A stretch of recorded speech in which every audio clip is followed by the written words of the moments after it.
This is the Maria Pinto dress you wore on June 3rd, 2008, St. Paul, Minnesota. This was the day that then Senator Barack Obama secured enough delegates to become the Democratic presidential nominee for president.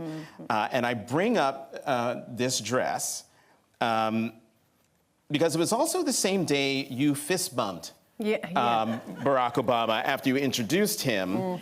And more than a month later came this cover of The New Yorker. 17 years ago.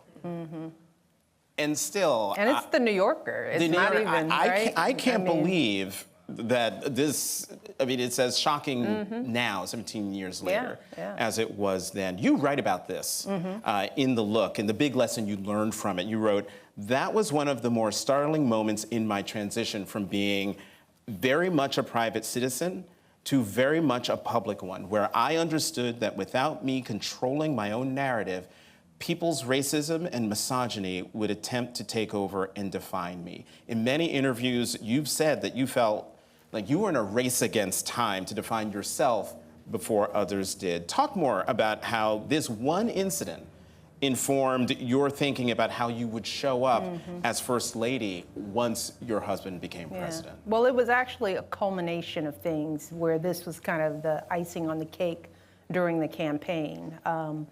Because what I learned, you know, I started out the campaign as somebody's wife and ended it in Iowa as what they nicknamed me, the closer, right? Because what I was able to do, because that's what I focused on, was giving life to our story as people. Who were we, not our policies, but who is my husband? What were our values? How did we grow up? The things that connected us to all Americans, regardless of our race. And here's the beautiful thing that we have to remember, is that that approach worked everywhere.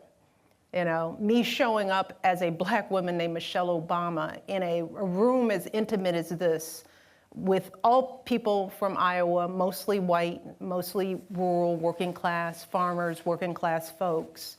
You know, you'd start the conversation with people like this, and then as story began, people would not.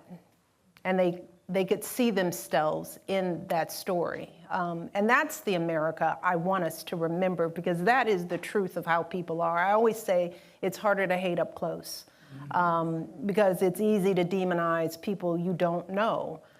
We don't often get a chance to connect at that intimate level, and Barack and I were doing that in state and county after state and county.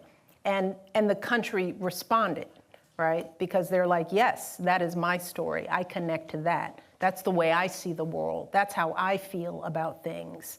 And when you don't have leaders that highlight that truth, but highlight something else that's not even true, it can be dangerous.